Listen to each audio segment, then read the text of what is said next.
Hey, everybody, and welcome to the Katie Weaver Show. This is Katie. I'm your host. I'm so happy to be here. I'm so happy the internet's cooperating today. I was so bummed out last week. I had a really cool show put together for you guys, and I had a lot to tell you about my trip, and couldn't make the internet work. So it is what it is. But we're here today and have a ton of ground to cover. I'm going to pour a little cup of tea here to get me going. I've had this stupid system going lately. My stomach has got something going on, and so I've been drinking a lot of ginger tea and mint tea. And rather than use a teapot, I've been using my True Crime Squad tumbler, making a bunch of hot tea in there, and then just pouring it out into a smaller glass when I want it. I know, kind of the redneck way, but what can I say? Here we are. I hope that you guys are well. We've come through a new moon and now are waxing on up, getting ready for a full one again here in about a week. And of course, tomorrow is the first day of October. Can you believe it? And also happy autumnal equinox because we haven't even gotten there yet. Oh, thank you so much, Sid. It's ghosts. See them? I know. I don't know how to show you. Yeah, they're little ghosts. I love it. Love it, love it. The first time I wore it, Luca had a spin out on me and like really muffed it up with his claws. But I discovered that with some knot tying and ingenuity, you can pretty much clean it up, so it's fine. But I bought two. So this one has ghosts all over it, and the other one has pumpkins and ghosts and Halloweeny things. I have a lot to share. I think I'm going to backtrack and tell you about our trip. So as you know, we flew to Tacoma, well, to Seattle, 2 Thursdays ago Fridays ago for our girls' trip. This is the first time I've been on an airplane in a good decade. Since my legs blew up like they have, I have not dared try an airplane. And the flying part was fine. Now, I will say I had both of my girls and my sisters and my niece, and I was well babysat. Especially by the girls. I couldn't even carry my own backpack, and Mars would wrestle it away from me. So I was well babysat. But we learned pretty quickly that I could not, and I promised one of you here on the show, we were both traveling, that we would get wheelchairs at the airport if we needed them and not be ridiculous. So the first thing I did was be ridiculous, and then I had to have a wheelchair. I couldn't do the airport without a wheelchair, especially SeaTac, because that is a huge airport, and the amount of walking and the flying, just the act of flying, blew my legs up like they haven't been in maybe ever. So that happened, but the wheelchair was fine. They were very, very nice. They provide somebody that pushes it. Very nice guy when we got to Seattle that he pushed it so fast that my niece ran to keep up with us so that I wouldn't be by myself because the rest of my party couldn't possibly go that quickly. But that was humbling. It was really humbling. I've never had to do that before. This year, I've had to get a handicap card for my car. We don't always use it, but if I need it, we can, and we do sometimes. And then the wheelchair. Humbling stuff. And it's okay. I mean, I'm glad I have those options, but you definitely start to see the world in a little bit of a different light. When we got to our destination, we flew in at 6 o'clock in the morning. And so then we had the entire day before we could check into our Airbnb. So we went down to Pike Place Market. That was a bucket list for Mars because she's never been to Seattle before. And I had a really rough day, really rough walking day. We tried to uh, order a wheelchair that would just be delivered from a medical supply place that would just be delivered to us at Pike, and then we'd keep it for the weekend, and then they pick it up. And we waited for hours, and they never showed up. So luckily, though, the aquarium did have a wheelchair, and then the rest of the trip, I didn't need it as much. Friday was just my worst day. So, how was TSA and badge check-in? I had to be patted down both times. The first time because I was walking, but because of the large pockets of fluid in my legs, and this has happened to me before, and I know it happens to other lipedema patients all the time, But because of the large pockets of fluid in your legs, the X-ray doesn't know what to do with that. So I had to have the full pat down. The second time, we got a wheelchair when we walked in the door, knowing what I would be up against. And that was also a full body pat down, including like wiping my hands and feet with something to make sure there was no residue of something on them. It was intense. It was fine. They were polite, they were professional, but it was kind of wild. Mars was ready to kick somebody's ass by the time. Because the rest of my party all waltzed through security no problem and waited for a long time for me to be done with. It's kind of a public humiliation, you know? Not as bad as the lady next to me, though, who they forgot and left her scan up on the screen. And the thing that they didn't like was directly at her crotch, and there was a big X on the scan right at her crotch. Finally, somebody goes, "Hey, you've still got that scan up." And the guy goes, "Oh, I'm really sorry," and turned it off. So at least that wasn't me. I just had a suspicious right leg, but yeah, her whole vagina was suspicious. So anyway, uh, so the reason we went on this trip was to pet otters and capybaras. We had found I had found a little exotic petting zoo that looked like a lot of fun, and they did have good reviews. I want to preface with that because, unfortunately, as it turned out, this place was hell on earth. So I'll tell you what we did and what we saw. But here's our whole crew on the pier. Here's the capybaras. Oh my God, you guys. They are hilarious. Now, the capybara experience was for Christy. It's what I bought her for Christmas, actually, last year. We're just doing the trip. But she loves capybaras and has always wanted to experience them. These guys are 150-pound guinea pigs with webbed feet. This is Baby. That was the cappy that she fed primarily. I fed Dude. And Baby was a brat. She was so funny. If Christy ran out of lettuce, the kid that was in charge of the experience, he would tear off pieces of lettuce and give them to you so you could have both hands free for petting and feeding and stuff. And this little girl, absolutely, or big girl, climbed Christy like a ladder. It was so funny. She was so cute. Very amicable to being petted and loved on, and, loved their lettuce and kale. But when she wasn't getting her lettuce quick enough, she did chew a little hole in the bottom of Christy's t-shirt. And she also would bring her head down on Kara's knee. Kara was sitting right next to Christy and kind of bang those top teeth down on her knee. Not hard enough to hurt her, but it was a little reminder like, "Hey, I'm here."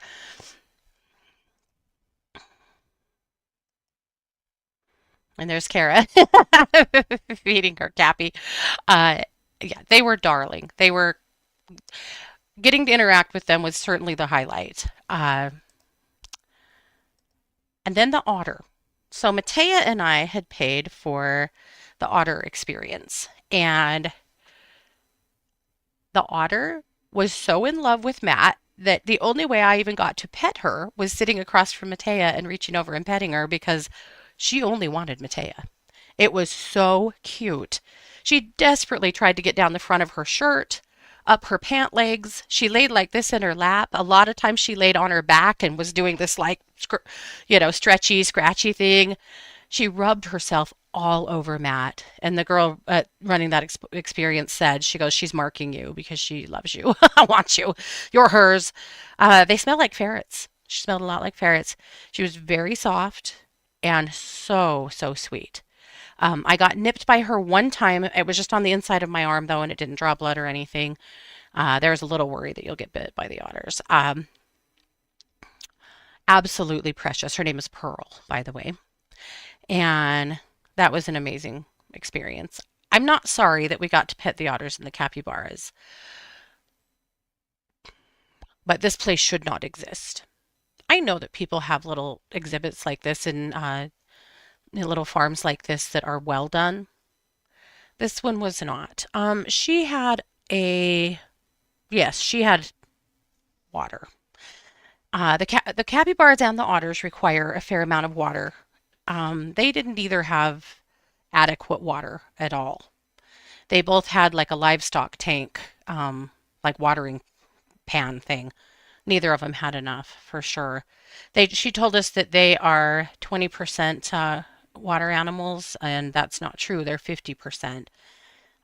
Yeah, so there were some concerns there for sure.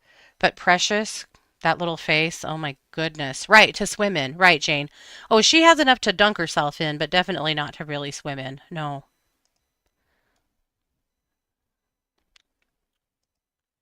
Now that's where I got bit by the donkey. So, and it is still, I still have a pretty good bruise. Uh, yeah. So the donkey, and this was my fault. Her name is Jill. And Jill, you weren't supposed to feed the donkey. Here's the problem. I didn't know that. I should have. I was apparently told that in the instructions. My sister said everyone knew but me. I'll be honest, as soon as the instructions started, I kind of zoned out. I know, it's my fault. This is how my brain works. I am a very selective listener. Uh, Sorry. But anyway, not usually, but like we're looking in at all of the animals in the little enclosure, and that's all I could see. Anyway, you weren't supposed to feed Jill. I did. And then when I turned my back on Jill, she gave me quite the bite. But I did it. They had African porcupines. You guys, oh my gosh, they were so precious. They have the cutest faces I've ever seen. They love kale, and you would pet them and talk to them. Their little ears are so soft and behind their ears. You'd pet them and talk to them and then move on to something else, and pretty soon you'd have a little snuffling at your ankle, and it was one of those little porcupines going, "Hi, it's me." And you could feed them. I made sure. They did have they had a bunch of kangaroos and wallabies, but their enclosure was very inadequate. Probably the two enclosures that were the most inadequate, though, were for the bear cat. Um, I don't even know what to say about that. And then the sloth. The sloths were in hell. Hell. So do know that the correct complaints have been made to the authorities. They've asked for signed affidavits of what we experienced there. I'm sorry that I took my money there. Again, their reviews looked good, but I should have dug further because the PETA file on them is horrific. Part of the reason their reviews look good is because they just keep changing hands and changing their name. And if you look back at the names they've been before, Debbie Doolittle's, holy shit, it's really bad. So we're doing our part, and we made. By the time we left the parking lot, there was already a complaint made to PETA and also to the state and the city. So those things are en route, of course. And again, I'm very sorry that I drug my family there and took my business to them. I'm glad we got to meet those little critters because that was an amazing experience, but I'm really sad that they're living in the conditions that they're in. So, good lesson for me. This is me on the ferry. We took the ferry from Bremerton to Seattle and back just because the girls wanted to go out on the water. Mars had never done the ferry before, so we did. And the girls were all like doing a photo shoot with each other, taking all their cute, beautiful pictures. So I just thought it would be kind of hilarious to mimic them. So I threw myself over the railing like this, and Carrie did a full photo shoot. So did Christy, and so did I. Mostly trolling the girls, but here it is. Overall, it was a very fun trip. You can imagine. We laughed a lot. Our Airbnb was super nice. I just don't have any complaints. It was a learning trip for me about what my current capabilities are, but and that's okay. That's okay. Everybody was really good to me, and I appreciate that a lot. So that was that. But I also want to show you something that I'm making. So I probably already told you that I'm doing my entire guest bathroom in ghosts, and I've been slowly making all of the components for it that I want. So one of the things I was making were some ghost pictures for the wall. I have these cool molds for like photo plates that you know, mount a photo to. And then I ordered some convex glass. The petting zoo was in Tacoma, so two of them are done. I know there's some glare, but look at how cute this turned out. So the plate itself is ceramic, so we poured that. So you have to pour it and then clean it and then let it sit for about 7 days to dry out. And then you put it in the kiln and bisque fire it up to about 1850 degrees. And then you glaze it. So that's all this stuff on the outside. It's under the ghost too. And then it goes back into the kiln and is fired to 2250 degrees. And then I took these pictures and printed them and mounted them and then put my convex glass. You can see kind of what the glass looks like. But aren't those so damn cute? So there will be four eventually. I have two of them done so far. So there's that one and then this purple one. That glare is tough, I'm sorry. But that's how they turned out. Anyway, I am madly in love. Aren't they cute? I also finished the shower clips and the soap dish. So when it's all done, I'll give you a whole tour, but I just had to share these today because I'm so damn excited about them. So now I just got to put some kind of a hanger on them. They're quite heavy and mount them, hang them up. So anyway, pretty fun stuff. I have a show for you. I was so excited for this show last week. So I've been reading, I was reading, I finished about 2 weeks ago, but the new Dan Brown. I don't know if you guys like Dan Brown or you hate him. I know a lot of like literary circles are super snobbish about him. I have always loved his books. But I'm not snobby about, you know, sentence structure or being too wordy or whatever. I've been surprised to see the bratty behavior towards Dan Brown. I mean, like his books or don't, but I think literary snobbishness is stupid and uncalled for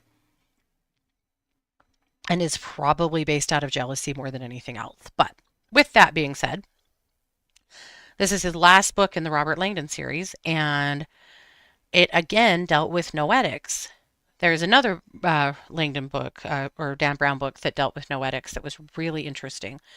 Now, these are fictional books, but Brown does a lot of research into his books. And so that's why I find them so interesting because they're fiction. However, there's a lot to learn from them, a lot to like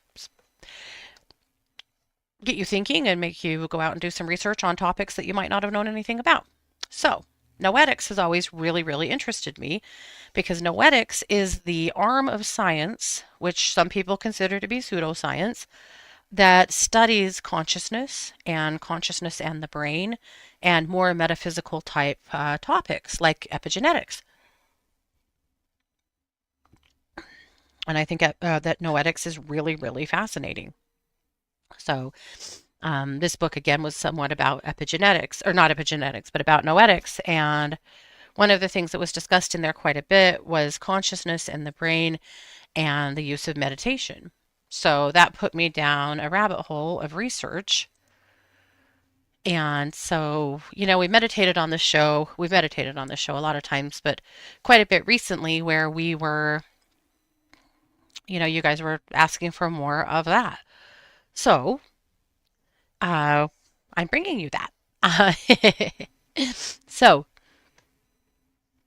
I want to, so we're going to talk about the brain and meditation today and talk about a bunch of meditative techniques that are going to be very, very simple and useful to create those synapses and connections between your brain and your consciousness or your brain and your spirit. So let's get into that a little bit. So I called this week's magazine Synapses and Spirit for that reason. My kids were home this weekend, which was really fun. I mean, I had just spent the weekend previous with the girls, but not with Micah, so it was nice to have everybody home. And we ate at a couple of new restaurants in town and watched football and watched movies and just We took a pretty low key weekend. It was really, really nice. Good to have him home, but also nice to have him home in a capacity of we didn't have a ton of things going on. Because a lot of times when the kids come home, we're on the dead run, you know? We're camping the whole weekend or we have something else going on. So I think it's really nice to be able to have a little bit of a rest, just downtime, like I used to have with my kids when they were kids. Okay, let's get into it. So, this is what noetic science is saying about meditation and the brain. So, mainstream brain science is finding that meditation reshapes attention and emotion circuits. In the metaphysical world, whenever people ask, how do I develop my intuition? What is my answer? Meditation. That's the answer. Does it have to be a specific meditation? Maybe not, but it needs to be some kind of meditation. It is a practice of stilling your brain. I don't think that the kind of meditation that, like, say, monks do is ever going to be attainable for most people because they haven't practiced it for years and years and years and lived in silence and away from technology and yada yada. I don't think you have to have that level of meditation.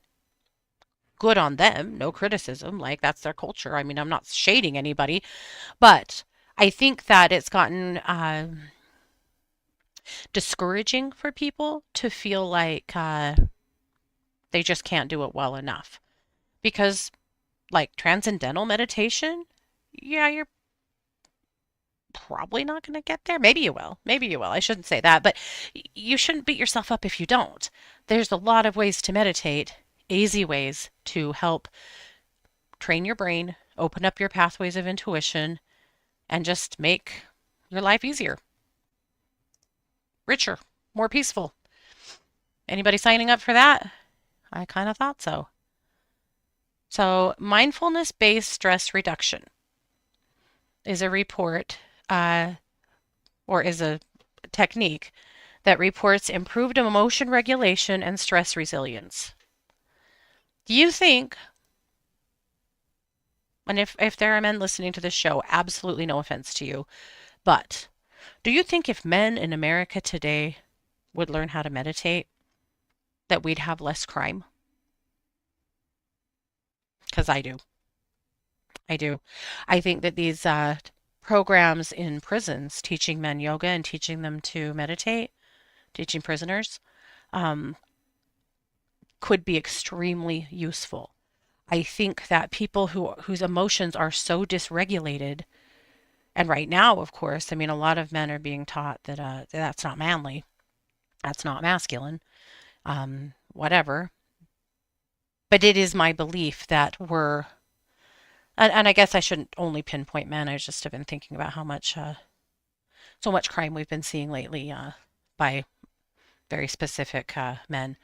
But if we had a much more tolerated, accepted, and well taught system of meditation in this country, we would have happier, peaceful people. We would have more peaceful people.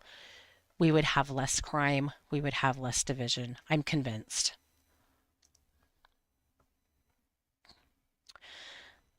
Also bringing structural and functional changes in regions tied to attention, sensory processing, and interoception. Everybody is ADD these days. Have you noticed? Do you feel like you are ADD? Do you feel like you were as a kid or you weren't? And now you feel like you are as an adult? I'm hearing this right and left, and I feel very ADD myself. But I hear this from people all the time. Why? Well, we blame it on technology. Well, it's technology. That's what's changed, right? Well, I agree. I agree. But I'll tell you why I think that's true.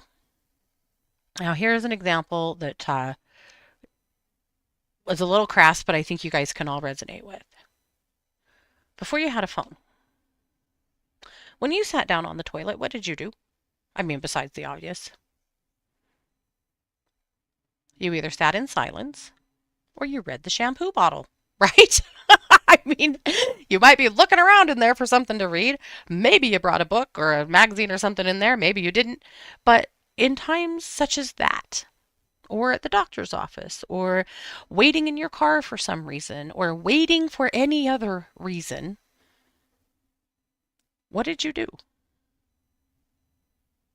Well, you might not have done it on purpose, but you meditated. You sat quietly and you thought. You didn't have a phone in your hand. You daydreamed. Yeah. You didn't have a phone in your hand to immediately go to some social media site or a game or some other activity to keep your brain busy, right? You were forced to be quiet. And now we typically don't be quiet. We don't have to.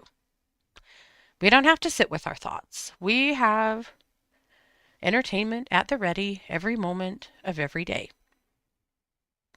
Now, that doesn't mean you always use it, but you might. Do you find yourself being uncomfortable with your own thoughts? It used to be when you got in the car, you turned on the radio, or you didn't. Now you get in the car and your book immediately turns on, or your Spotify, or whatever it is you've been listening to, and there's always noise in the car. Unless you're trying to see better and you might have to turn down the radio. You know how that is. But point being, technology has given us this opportunity to never be alone with our thoughts. And being alone with your thoughts is a form of meditation. So it is my opinion, and this is my opinion only, that the reason so many people feel like they are ADHD these days, and not all, I mean, we have true ADHD kids, and not saying that your ADHD isn't true either, but it is my opinion that that's a big part of the reason, because we have found that rather than be alone with our thoughts, we can fill every moment of the day and night with some kind of a sound. It frees you up. You don't have to be in your head.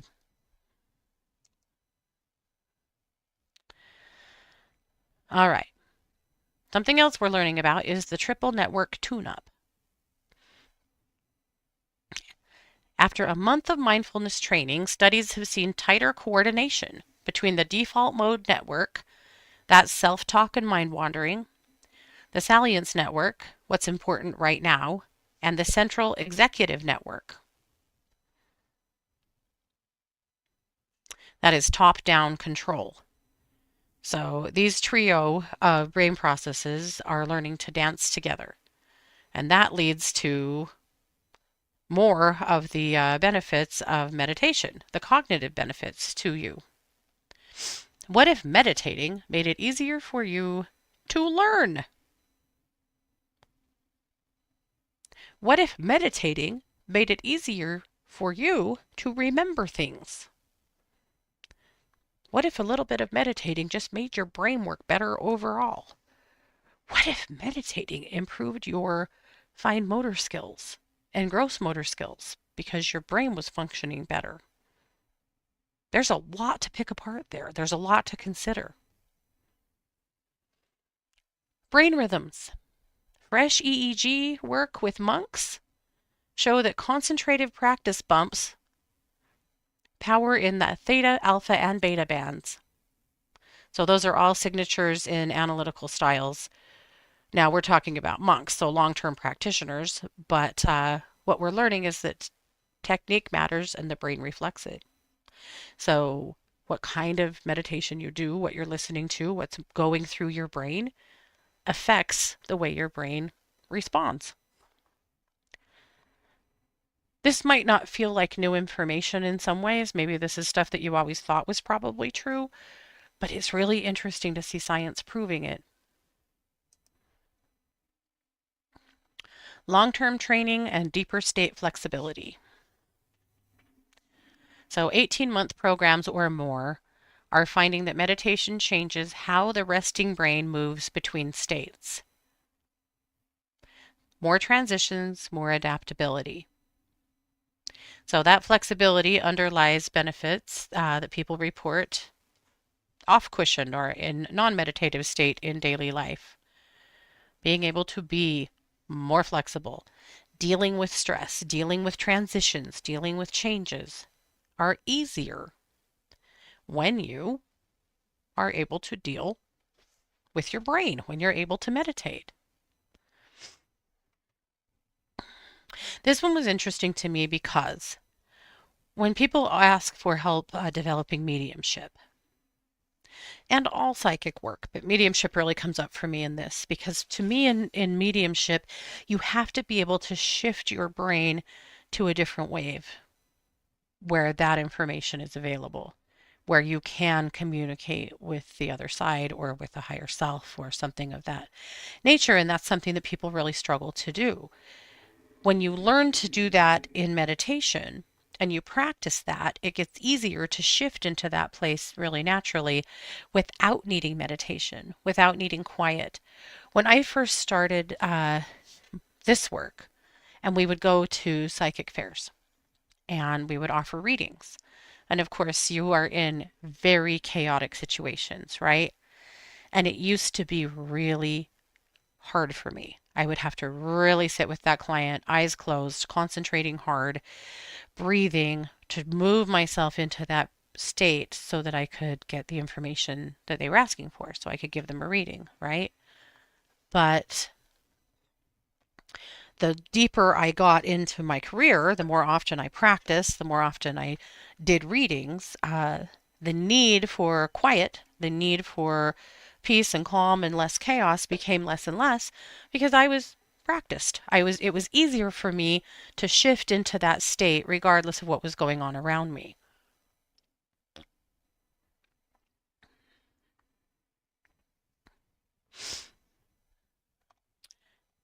Some interesting health outcomes as well. By the way, what I wouldn't give to participate in one of these studies, right?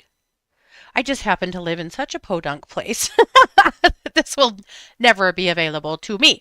However, it is sometimes to some of the rest of you, so you should keep an eye out for studies that have to do with meditation.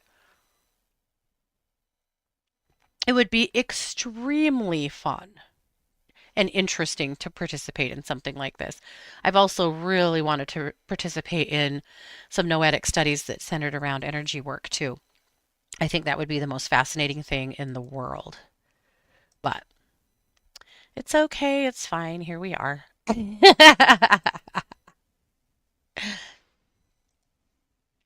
So let's talk about health outcomes. For heart health in particular, the American Heart Association frames meditation as a reasonable add-on, helpful for stress, sleep, and blood pressure, along with proven treatments and lifestyle changes. Very interesting. And I have actually heard this from people that I know who have ended up at the cardiologist with some serious heart issues that they have been uh, encouraged by their doctors to meditate. And some of them come walking out of there, acting like that was ridiculous, the stupidest thing they've ever heard. And some of them actually seek out meditation. When I had healing hands, we would have older gentlemen come in looking for meditation classes because the cardiologist told them they needed to meditate. In hindsight, I'm very sorry that I didn't develop some kind of a meditation group or training that could have been offered to those folks. I really just didn't have it in place. I wish I had. I can see now how useful that would have been to people who wanted to meditate for heart health. We could have developed it, I'm sure. But yeah. Jane said she's starting an intensive pain program where they teach mindfulness. I love it. Did I have to do any formal training to ignite medium skills or were you a natural? Just meditation is all I learned. And then, so maybe kind of a natural, yes. I mean, meditation started, or dead people started coming through to me as a little girl. But to learn how to like actually talk to them and work with them, that took more work. Wow, Jane said this class she's taking is her insurance offers it. Right, cutting edge research starts in your area. Right, exactly. You're in the right place for it, Jane. That's amazing. All right, so where does noetic science come in to the conversation? So, noetic science explores consciousness and experiences that seem to stretch beyond brain as a generator models. So, the idea is consciousness in your brain or is it outside of it? So, looking at intuition, non local awareness, mind matter interactions, and transformative states.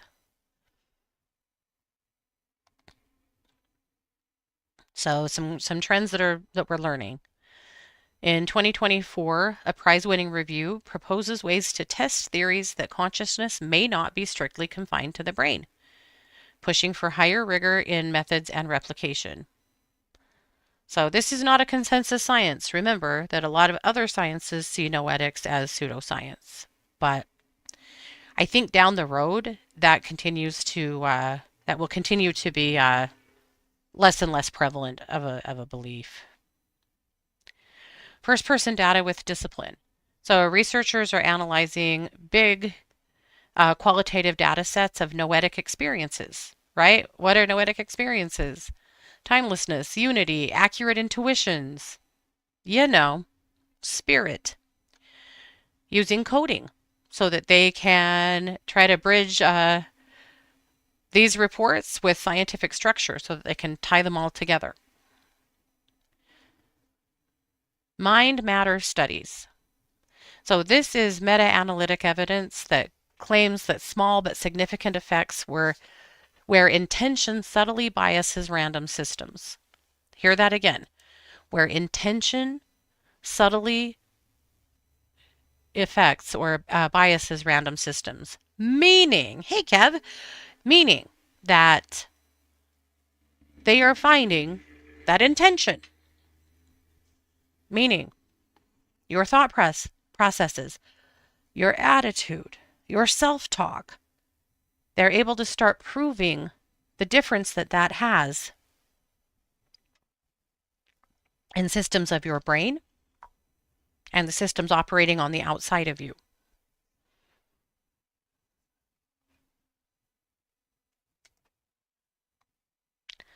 All right. So mainstream neuroscience maps how practice shifts networks and rhythms, right? Noetic science asks what consciousness is and how far it extends.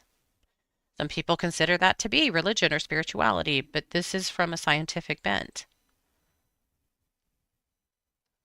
I think it's simple to keep your mind open to what they might be learning.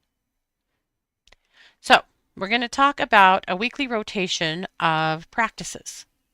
So, for the brain wise and the noetic curious, these are some practices. In my tips, I also have a whole card for you that have these laid out, but we're going to talk about them so that you can kind of get to a space where this is easy, right? So the first one is ground and focus. This is the prefrontal brain tune-up. How do you do it? 10 minutes of breath counting. Inhale for 4, exhale for 6. If you lose count, just come back to 1 and restart.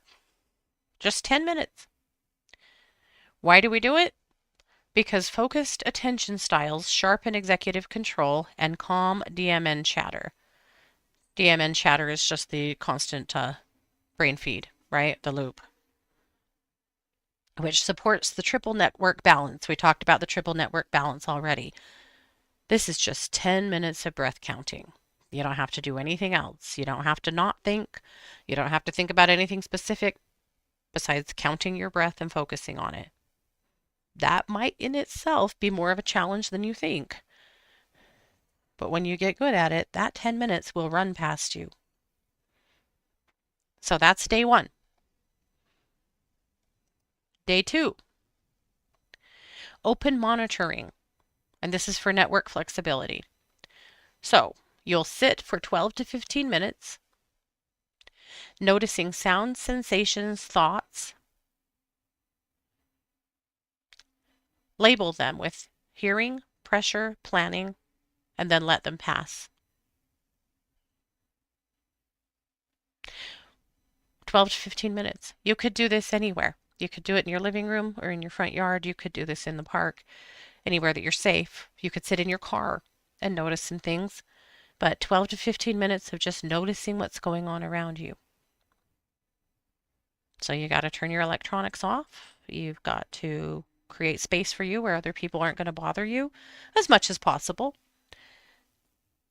And just sit with it. This will be hard for some of you whose brains are constantly running to just notice things. What you'll get from this, though, is noticing more around you all the time. There is an enormous amount of information happening around you at any moment that you don't notice in your body and outside of it. You rarely feel your body's functions. You'll rarely feel your heartbeat or notice it. You'll rarely notice your inhalations or exhalations unless you're doing it on purpose. You'll rarely feel movement within your stomach or your bowel. You'll never really feel your blood pumping through your veins. There's a lot of brain chatter happening that you may not be aware of as well. And then move on to the outside world. There's a lot of things happening around you that you don't see and you don't hear because it's too much. So your brain is always filtering out what you need to know or what it thinks you need to know versus what's actually happening around you. So mindfulness work and sitting with noticing sounds and sensations on purpose helps to create meta-awareness and dynamic switching between brain states. Remember what we talked about? Switching from different brain states easily to access your intuition? This is where some of that work is going to come from. All right, number 3, this is day 3, loving kindness, compassion. This affects your own regulation. It's a 10-minute practice. The affirmation is, may I be safe, peaceful, and healthy. And then you can extend that to loved ones, neutrals, difficult people, and all beings. Start with yourself. And for a few minutes, just continue that intention and that affirmation for yourself. May I be safe, peaceful, healthy. And again, then you can start drawing in others into that bubble, into that affirmation. 10 minutes. It's not that much. Compassion practices are linked to robust oscillatory shifts in advanced meditators and improved emotional regulation. And that's the key for us, improved emotional regulation. Interesting. So are you telling me that when you practice compassion for all people, you have better emotional regulation? Yeah. Think back to our earlier conversation about crime. It's right there. Body scan. This is for interoception and pain pathways.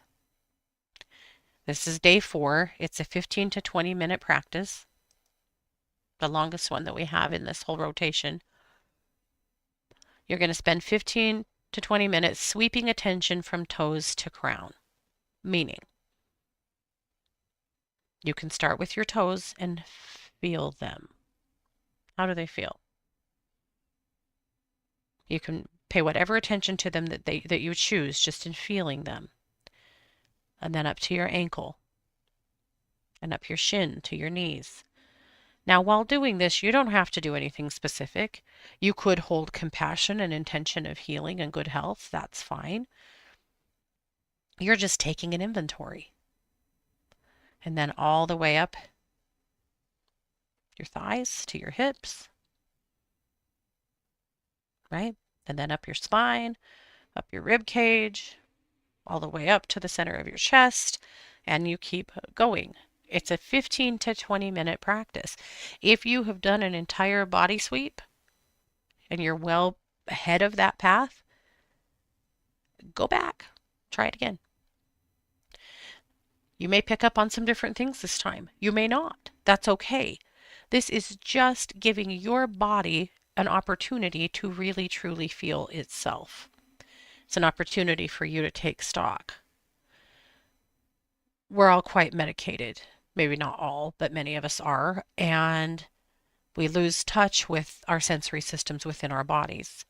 Even if you're not medicated, if you have suffered from chronic pain, you have shut down feeling all of you because it's more comfortable. Doesn't mean you have to turn it all back on and feel all your pain. I'm not saying that, but this is an opportunity for you to fully experience your entire body. What does it do? It strengthens those sensory why is that word so hard for me? Interoceptive circuits, and it shows unique pain modulation signatures beyond placebo. Partly because when your body is screaming at you that it's in pain, what do? Well, you might take a Tylenol or rub that spot or call the doctor or move to a different position or do something to change that. But a lot of times we do that from a state of ignoring it, right? Maybe I'm going to take a little step to make you feel better, but that's what I got. If the house is burning down and someone is screaming at you that the house is burning down and you're ignoring them because you're not interested in hearing about the house burning down, they're going to keep screaming at you, right? Well, your body does the same thing. Your pain is telling you something. Sometimes you can't just stop the pain, right? I mean, that's just life. That's bodies. But what if you were aware of it? What if you were acknowledging it?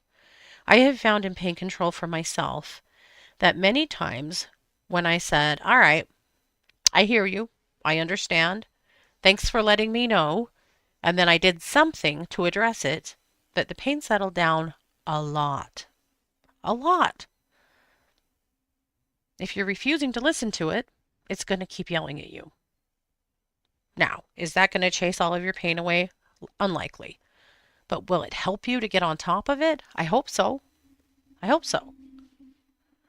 All right, day 5. This is breath plus brief neurofeedback light. It's rhythm awareness.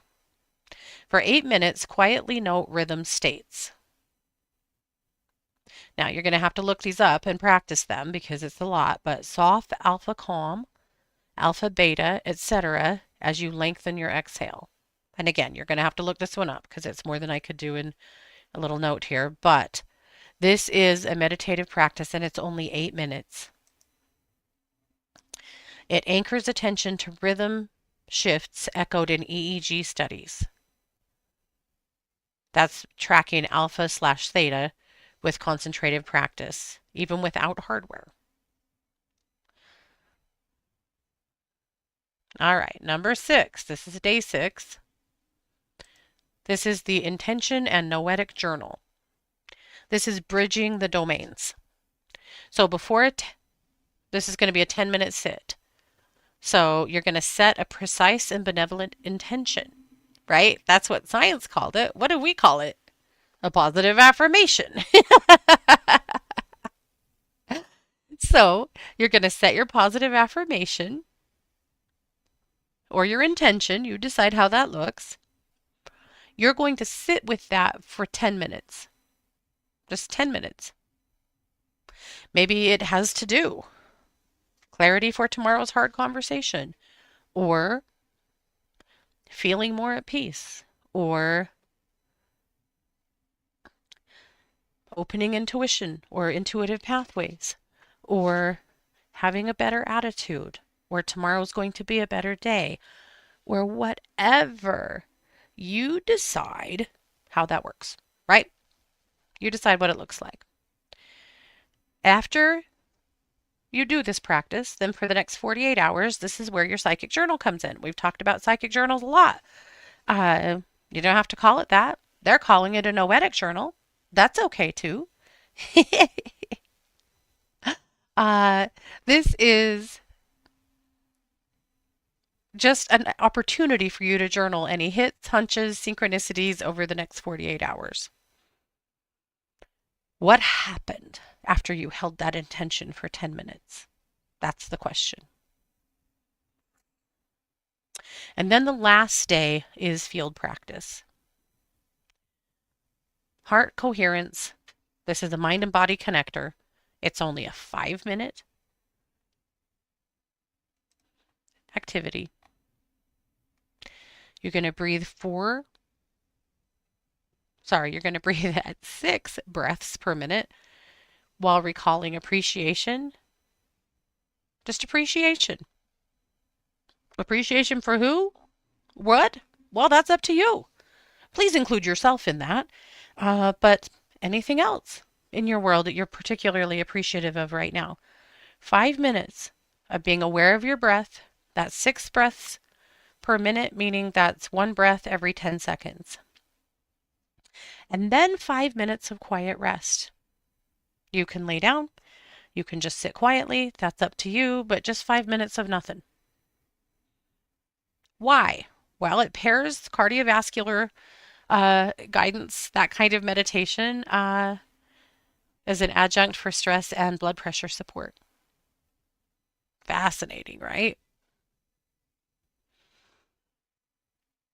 All right. Now I've got a 20-minute daily template for you to practice. So for the first 2 minutes, you want to focus on posture and a few deep sighs, just getting comfortable, settling in. For 10 minutes, you want to choose one core practice. Focus, open monitoring, loving kindness, or body scan. Those are all things we talked about just before this. For 5 minutes, you want quiet rest. There's no technique there. You're just resting and letting your networks resettle. Have you ever noticed, like here on the show, when we do a meditation, when it's over, there's always kind of that awkward transition of we're all trying to come back into our bodies. I also have a radio show to attend to, so I'm going to keep talking and, moving forward. And yet you still kind of feel not quite settled. That's why. That's why. So when you do your own practice, that 5 minutes of quiet rest helps your networks to resettle. And then a 3-minute journal. Mood, 1 sentence on intention, any notable sensations or insights, just anything that you want to write down or remember or think about from your session. Do not worry too much about this. If you worry your entire meditation practice about what you're going to journal or plan it the whole time, you're going to get in your own way. So don't worry about what you're going to say. You'll know what to say at the time. And here's the truth. If you sit down to journal and you write out your mood and 1 sentence on intention and you don't have anything else to share, guess what? That's fine.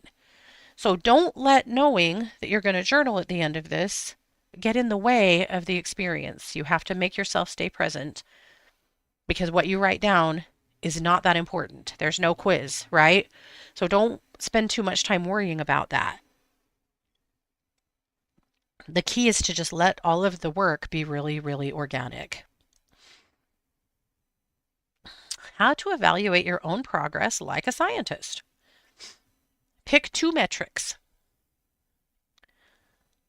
Now, I'm suggesting sleep quality and reactivity, meaning how are you handling stress? How are you handling emotions?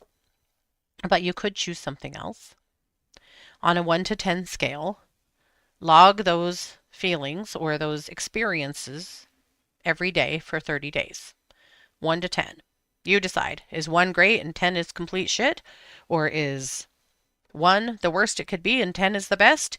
I don't care. That's up to you. You decide what your scale looks like. But every day, take a quick look at that. How did I sleep? Did I get the length that I wanted? Did I get the quality that I wanted? Was I restless and up all night? Did I easily fall asleep? And you decide what that looks like.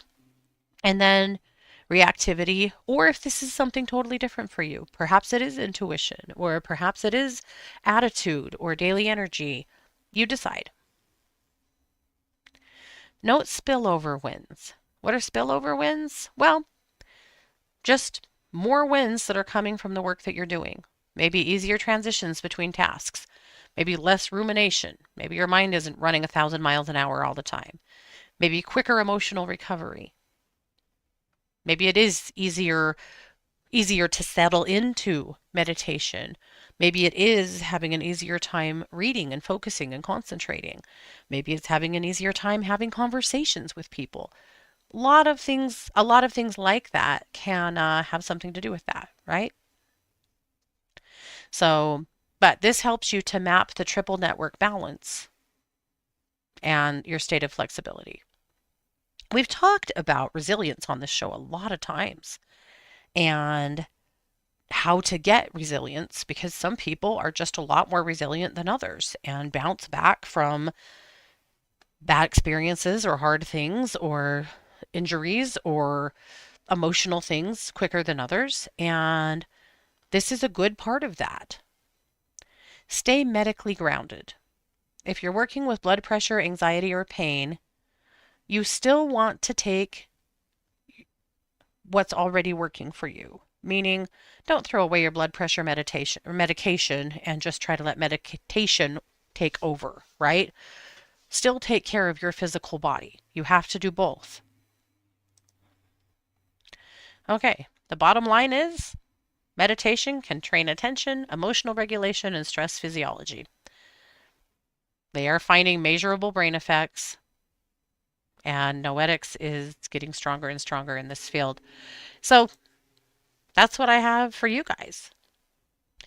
I feel like this is work that is very worth it. Your brain is worth investing in,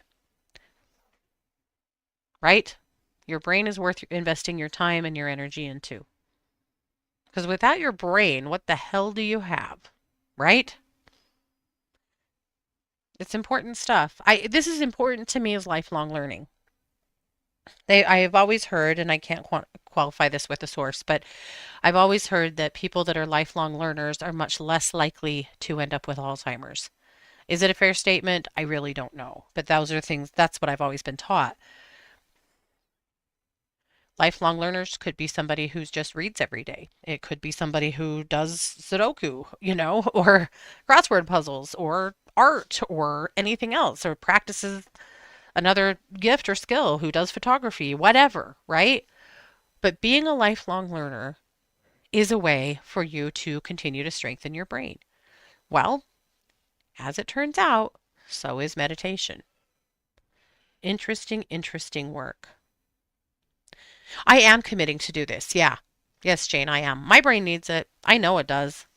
I am so damn scattered, it's ridiculous. I know it does. So, yes, I am committing to give it a go. And I will absolutely share my results with you guys. And I am challenging you, if you are interested and you feel like this is something you want to do it with me. So, the hour is almost gone, but if you go to be sure that you read Kelly's article this week and watch her podcast. You can click on the pink link right here to do that. When women spoke the truth on TV and paid the price. Good reminders, interesting stuff. Some of these I knew, some of them I did not, but it's really good to look at. All right, I came up with a pocket guide for you. This is just the 7-day meditation and brain practices. If I were you, I would screenshot this so that you just have it. And the whole article would be nice to hang on to as well, of course, but this kind of just gives you that the quick and dirty of doing the 7-day meditation brain practices.